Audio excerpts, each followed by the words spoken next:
হাজিরিন, আলোচনা চলতে চলতে আমাদের আলোচনা এসেছিল বদর যুদ্ধ পর্যন্ত। অর্থাৎ মদিনায় সুন্দর সুশৃঙ্খল অবস্থা দেখে এবং মদিনার সনদ প্রণয়ন করা, এরপর সুন্দরভাবে মদিনা সুশৃঙ্খলভাবে পরিচালনা হচ্ছিল। কিন্তু এটা দেখে সহ্য হয় নাই মক্কাবাসী। কাদের? মক্কাবাসীদের সহ্য হয় নাই। মুসলমানরা সুন্দর রাষ্ট্র প্রতিষ্ঠা করছে, এটা করতে দেওয়া যাবে না। তারা পরিকল্পনা আঁটতে লাগলো কিভাবে মুসলমানদেরকে যুদ্ধের মাধ্যমে পরাজিত করা যায়, নেস্তেনাবদ করা যায়, এই দুনিয়ার বুক থেকে ইসলামকে কিভাবে মিটিয়ে দেওয়া যায়। তারই নিকটতম সময়ে আবু সুফিয়ান তখনও মুসলমান হয়নি, ব্যবসার উদ্দেশ্যে সিরিয়ায় যাচ্ছেন বাণিজ্য কাফেলা নিয়ে। রাসূল আকরাম সাল্লাল্লাহু আলাইহি সাল্লামের কাছে খবর আসলো যে আবু সুফিয়ান তার বাণিজ্য কাফেলা নিয়ে শত শত উট নিয়ে ব্যবসায়িক উদ্দেশ্যে সিরিয়ার দিকে যাচ্ছে। এবং এই খবর জানা গিয়েছে যে তারা এই ব্যবসার যে লাভ পাবে, সেই লাভ দ্বারা তাদের অর্থনৈতিক রাজনৈতিক অবস্থা সবল করে মুসলমানদের উপর আক্রমণ করার সিদ্ধান্ত গ্রহণ করবে। তা রাসূল যখন জানল এই ব্যবসায়ী কাফেলা থেকে লভ্যাংশ দিয়ে মুসলমানদের ক্ষতি করা হবে, তখন রাসূল সাল্লাল্লাহু আলাইহি ওয়াসাল্লাম বসে থাকে নাই, সাথে সাথে সাহাবী নিয়ে বের হয়ে গেল, চলো এই বাণিজ্য কাফেলাকে আটকাতে হবে। রাসূল বের হয়ে গেলেন সাহাবীদেরকে নিয়ে, কিন্তু আবু সুফিয়ান ততক্ষণে মদিনার রাস্তা অতিক্রম করে সিরিয়ায় পৌঁছে গিয়েছেন।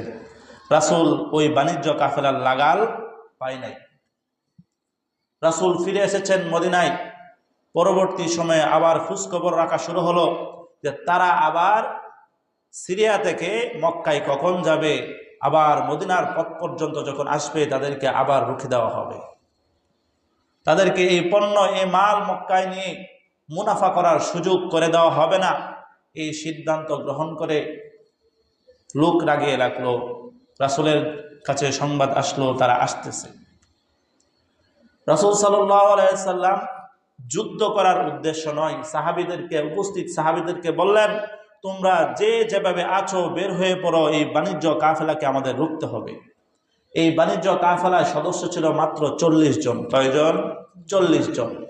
40 জনের জন্য আলাদাভাবে প্রস্তুতি নেওয়ার দরকার নাই, যে যেভাবে আছো সেভাবে চলে আসো।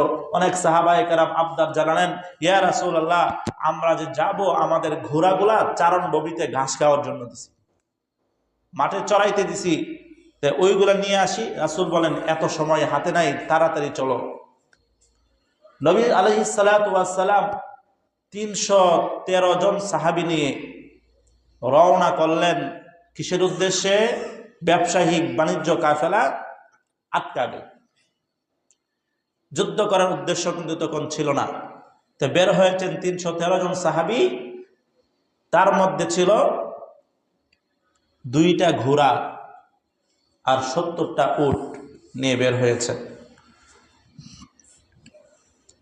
প্রতিমধ্যেই আবু সুফিয়ান সংবাদ পেল যে মদিনার মুসলমানরা আমাদের বাণিজ্য কাফেলা আটকানোর জন্য তারা প্রস্তুত, তারা আসতেছে। এখন আমাদেরও অবস্থা গ্রহণ করতে হবে। সঙ্গে সঙ্গে আবু সুফিয়ান দ্রুতগামী একটা বাহন দিয়ে মক্কায় খবর পাঠালেন, দ্রুত যাও, মক্কায় গিয়ে খবর লাগাও যে আমাদের বাণিজ্য কাফেলাকে মুসলমানকে আটকে দেওয়া চিন্তা ফিকির করছে। এই বাণিজ্য কাফেলাকে রক্ষা করতে, মুসলমানদেরকে শায়েস্তা করতে, সাইজ করতে তোমরা সাথে দলে দলে আসো। এই খবর মক্কার মধ্যে পৌঁছে গেল যে মুসলমানরা এই জায়গায় আসতেছে বাণিজ্য কাফেলা আটকে দেওয়ার জন্য। মক্কা নগরীতে চলে গেলেন, গিয়ে ঘোষণা করতেছে যে কে কোথায় আছো, তাড়াতাড়ি বের হও, আমাদের বাণিজ্য কাফেলা রক্ষা করতে হবে। আবু জাহেল দলে দলে লোক প্রস্তুত করতে লাগলো যে মক্কার দিকে যেতে হবে, মক্কার মুসলমানদেরকে আজকে একটা উচিত শিক্ষা দিয়ে তারপর আসবো, বাণিজ্য কাফেলাও রক্ষা করব আর এইটাও করব। আবু সুফিয়ান এই দিকে কি করলো? মদিনার পথ অতিক্রম করা আশা লাগে এই রাস্তা বাদ দিয়ে সমুদ্র উপকূল দিয়ে আসতে লাগলো।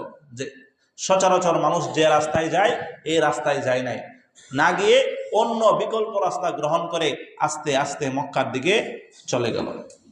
এইদিকে আবু জাহেল কি করলো? 1300 জনের একটা বাহিনী, কয়শ? 1300 জনের একটা বিরাট বাহিনী, সশস্ত্র বাহিনী নিয়ে তারা বের হয়ে পড়ল যে এই বাণিজ্য কাফেলাকে আমাদের রক্ষা করতে হবে এবং মুসলমানদের সঙ্গে যুদ্ধ করতে হবে, সেই প্রস্তুতি নিয়ে তারা আসলো। তো তাদের মধ্যে 300-র অধিক ছিল ঘোড়া, আর অসংখ্য ছিল উট। উট কেন প্রয়োজন হয়? কারণ তখনকার উট যুদ্ধ করার জন্য অনেক দিন থাকতে হতো রাস্তায়, প্রতিমধ্যে খাবারের জন্য উট জবাই করে রান্নাবান্না হতো। অনেক উট নিয়ে এই সরঞ্জাম নিয়ে, অস্ত্র নিয়ে, বল্লম নিয়ে, যুদ্ধের পোশাক নিয়ে বের হয়ে পড়ল। আবু সুফিয়ান ওই দিক দিয়ে মদিনার পথ অতিক্রম করে নিরাপদ স্থানে পৌঁছে গিয়েছেন। এই খবর আবু জাহেলকে জানানো হলো।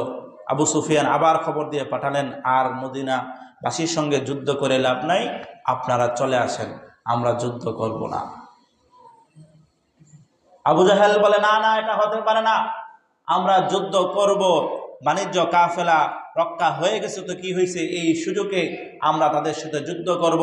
আমরা কিছু আমোদ প্রমোদ করে যাব, আমরা কিছু গায়িকা এনেছি, কিছু নায়িকা এনেছি, কিছু নাচনেওয়ালা এনেছি, তারা নাচ করবে, আমাদেরকে বিনোদন দেবে, গান গাইবে, আমরা উপভোগ করব, উট জবাই করব, খাওয়া দাওয়া করে মুসলমানদেরকে তছনছ করে আবার মক্কায় ফিরে যাব। এই পাইতারা করল আবু জাহেল। এই পাইতারা যখন শুরু হয়ে গেল, তখন আখনাস নামে এক দলপতি ছিল, তাদের গোত্রের লোক ছিল 300। আখনাস বলে, আমরা এসেছিলাম বাণিজ্য কাফেলা রক্ষা করার জন্য, এখন যেহেতু বাণিজ্য কাফেলা নিরাপদ স্থানে পৌঁছে গিয়েছে, সুতরাং এখন আমরা আর যুদ্ধে যাব না, আমরা বাড়িতে ফিরে যাব। তার নেতৃত্বে 300 লোক নিয়ে আখনাস চলে গেল। রইল কত? 1000 সশস্ত্র বাহিনী নিয়ে আবু জাহেল সামনে অতিক্রম করতে শুরু করলো। অতিক্রম করতে করতে বদর পর্যন্ত একটা জায়গায় পৌঁছলো। ওইদিকে রাসূল আকরাম সাল্লাল্লাহু আলাইহি ওয়াসাল্লাম জানতে পারলেন যে তারা বাণিজ্য কাফেলা নিয়ে নিরাপদে মক্কায় চলে গেছে, তাদের নাগাল আমরা পাই নাই। আবার এই খবরও পাইলেন যে তারা 1000 সৈন্য নিয়ে আমাদের উপর আক্রমণ করার চক্রান্ত করছে, সিদ্ধান্ত নিয়েছে, তারা আমাদের উপর যুদ্ধ করবেই। আমরা যদি মদিনাও ফিরে যাই, তারা আমাদের মদিনাতে গিয়ে আমাদের সঙ্গে যুদ্ধ করবে, বিগ্রহ করবে, হাঙ্গা দাঙ্গা করবে। সুতরাং কি করা যায়? সাহাবাদের কাছে পরামর্শ চাইলেন যে, আমার সাহাবীরা, তোমরা শোনো, আমরা তো বের হয়েছিলাম সেই বাণিজ্য কাফেলাকে আটকানোর জন্য, কিন্তু এখন তো বাণিজ্য কাফেলা আটকাতে পারে নাই, এখন যে অবস্থা দেখছি যুদ্ধ করতে হবে, অন্যথায় ফিরে যেতে হবে, তোমরা পরামর্শ দাও, আমরা করবোটা কি? রাসূল পরামর্শ চাইলেন। হযরত আবু বকর দাঁড়িয়ে গেলেন, হে আল্লাহর রাসূল, আপনি যে সিদ্ধান্ত নেবেন, আপনার সিদ্ধান্তের উপর আমরা অটল অবিচল। ওমর দাঁড়িয়ে গেলেন। ওমর পিছু হটার লোক না। ওমর বলে, আল্লাহর নবী, আমরা আছি, আপনি সামনে এগিয়ে যান, যা করা লাগে, জীবন দিতে হলে জীবন দিব, জান দিব, মাল দিব, তবে আপনার পিছু ছাড়ব না। রাসূল আকরাম সাল্লাল্লাহু আলাইহি ওয়াসাল্লাম আর সাহাবীদের প্রতি ইঙ্গিত করে বললেন, তোমরা কিছু মতামত দাও না কেন? হযরতে মিকদাদ রাদিয়াল্লাহু তাআলা আনহু দাঁড়িয়ে গেলেন। ইয়া রাসূলুল্লাহ, ইয়া আল্লাহর হাবিব, আপনার কোনো ভয় নাই, আপনার কোনো চিন্তা নাই। আমরা এমন সাহাবী না, এমন নবীর উম্মত না যেমন নবীর উম্মত ছিল মুসার উম্মত। বনি ইসরায়েলের মতো আচরণ আমরা করব না।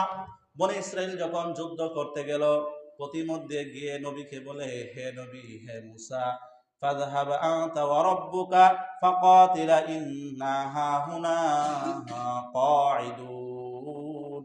হে মুসা, তুমি আর তোমার রব যাও, গিয়ে যুদ্ধ করো, আমরা আর যাব না, আমরা এই জায়গায় বসে বললাম। কারা? কোন দল? বনি ইসরাইল, একটা ঘাওরা জাতি, অনেক তেরা বাঁকা জাতি ছিল, তাদেরকে বারবার সোজা করা হয়েছে, তারপর বাঁকা হয়ে গেছে। মুসার সঙ্গে যুদ্ধ করতে গিয়ে মুসাকে বলে, হ মুসা, তুমি নিজে যাও, তোমার আল্লাহর সাথে লয়ে যাও, আমরা এই জায়গায় বসছি, তোমার সাথে যুদ্ধে যাইতেছি না। হযরত মিকদাদ দাঁড়িয়ে বলে, ইয়া আল্লাহর রাসূল, আমরা এমন কথা কখনোই বলবো না। আপনি আপনার রব যান, সুতরাং আপনি আপনার রব তো থাকবেনই, সাথে আপনার পিছনে আমরা সর্বত্র সাহায্য করব। মিকদাদের কথায় রাসূল একটু ভরসা পাইলেন। আমার মিকদাদ সুন্দর পরামর্শ দিয়েছে, সাহস দিয়েছে, রাসূল মিকদাদের জন্য দোয়া করে দিলেন। কিন্তু রাসূল অপেক্ষায় ছিলেন আনসারগণ কোনো সাড়া দেয় কিনা।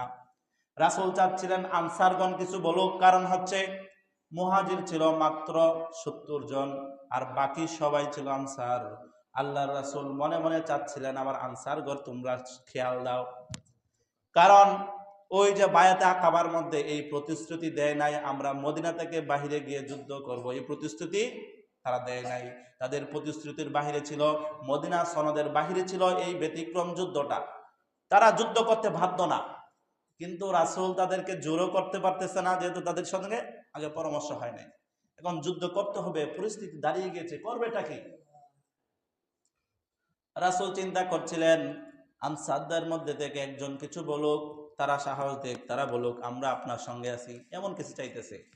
হঠাৎ করে সাদ ইবনে মাআস রাদিয়াল্লাহু তাআলা আনহু দাঁড়িয়ে গেলেন। দাঁড়িয়ে গিয়ে বললেন, ইয়া আল্লাহর রাসূল, আপনার সঙ্গে আমাদের প্রতিশ্রুত নাই যে আপনার সঙ্গে যুদ্ধ এখন করতে হবে, তবে যেহেতু আমি ঈমান এনেছি, ঈমানের দাবি হচ্ছে আপনার সঙ্গে সদা সর্বদাই থাকা, আপনি যা করেন তার অনুসরণ করা, আপনার কথাগুলো মানা, আপনার আদেশেই হবে সবচেয়ে বড়। যেহেতু আমি ঈমান এনেছি, সুতরাং আপনি যদি এখন বলেন যে তোমরা সবাই সমুদ্রে ঝাঁপ দাও, আমরা ঝাঁপ দিতে প্রস্তুত। রাসূল ভরসা পেয়ে গেলেন, সাহস পেয়ে গেলেন। সকল মুহাজিরগণ আনসারগণ এক হয়ে গেলেন, হে আল্লাহ রাসূল, আমরা পিছু হটতে রাজি না, আমরা এই জালেমদের সঙ্গে লড়াই করব। তারা সংখ্যায় বেশি হয়েছে তো কি হয়েছে, আমরা তাদেরকে নাস্তানাবুদ করব, আমরা তাদের সঙ্গে যুদ্ধ করব। এটা কাদের চিন্তা চেতনা? মুসলমানদের, ইমানদারদের সংখ্যার কোনো হিসাব নেই, ইমানদারদের সংখ্যার হিসাব নেই, বরং তাদের সাহায্য কার পক্ষ থেকে আসে? আল্লাহর পক্ষ থেকে। আজকে যারা ভারতের লোকরা বলতেছে আমরা 133 কোটি, আমরা 133 কোটি মানুষ তোমাদের 16 কোটিতে উড়াইয়া দিব, পারবো? এত সোজা? কারণ একজনের সামনে 100 জন টিকবে না। একজন ইমানদার বান্দা যদি কঠিনভাবে দাঁড়িয়ে যায়, 100টা মালু আসলেও একটাও গণা ধরবে না। কারণ মুসলমান কেন? মুসলমান বাঁচার জন্য দুনিয়াতে বসবাস করে না। আর দুনিয়া সিজনুল মুমিনুল জান্নাতুল কাফের। নবী বলেন দুনিয়াটা মুসলমানদের জন্য জেলখানা, আর আখিরাত হচ্ছে তাদের আসল ঠিকানা। নাকি? আসল ঠিকানা আখিরাত, ওই জায়গায় চলে যেতে হবে। তুমি কয়জন হিন্দু আর মিন্দু, তোমার গোয়নার টাইম আমাদের নাই। বরং ধর্মপার মুসলমান যখন একসঙ্গে 1 কোটি ঐক্যবদ্ধ হয়ে যাবে, তাদের 100 কোটিকে ইনশাআল্লাহ পরাজিত করবে। সকল সাহাবায়ে কেরাম আশ্বাস দিলেন, রাসূল আমরা আছি, আমরা 313, সমস্যা কি? তারা 1000 হোক, সমস্যা নাই, আমরা তাদের সঙ্গে যুদ্ধ করব। রাসূল সাল্লাল্লাহু আলাইহি সাল্লাম আশ্বাস পেলেন, ভরসা পেলেন, সবকিছুই ঠিক। রাসূল সাল্লাল্লাহু আলাইহি সাল্লাম আল্লাহর কাছে দুআয় মগ্ন হয়ে গেলেন, আল্লাহর কাছে সাহায্য চাইতে শুরু করলেন। যখন যুদ্ধের প্রস্তুতি শেষ, যুদ্ধের সিদ্ধান্ত ফাইনাল, রাসূল বলেন এখন সামনের দিকে আগাও। রাসূল সামনের দিকে আগাতে শুরু করলেন, অবস্থান নিলেন বদর নামক প্রান্তরে। কিন্তু কাফেরের দল, বেঈমানের গোষ্ঠী, মক্কার অধিবাসীরা ইতিপূর্বে প্রথমে সেই বদরের সুন্দর জায়গাগুলা দখল করে রাখছে। মক্কার মধ্যে আপনারা জানেন বালু আর বালু, মক্কার মধ্যে কি? বালু আর বালু।